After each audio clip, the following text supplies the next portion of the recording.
Será que eu posso utilizar um cabo no limite da corrente que ele realmente suporta?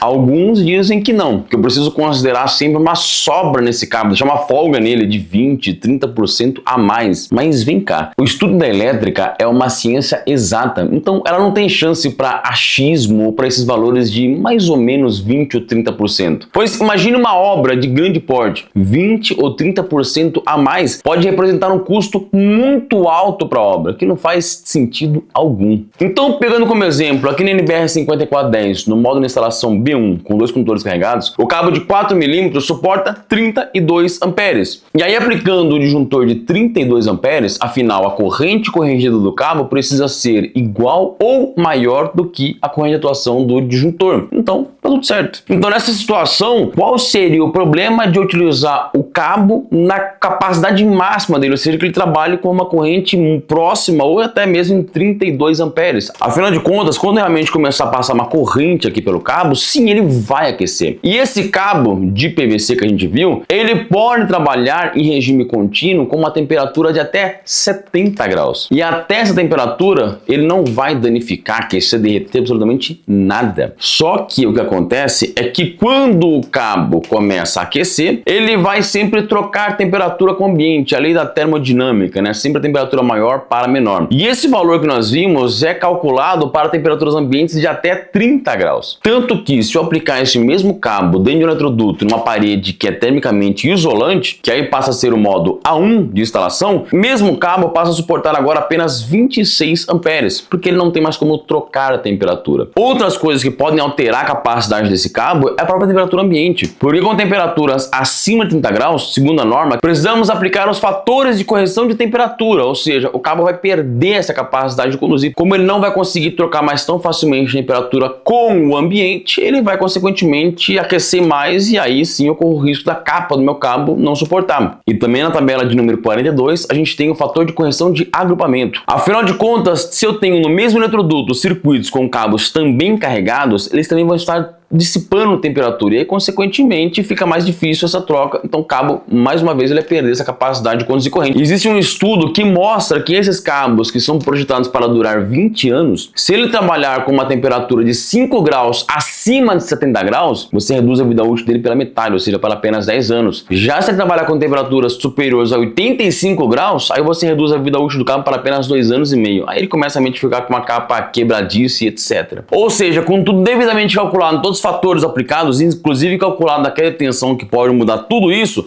o cabo pode trabalhar em regime contínuo no seu limite máximo de corrente que mostra na norma ou na corrente corrigida.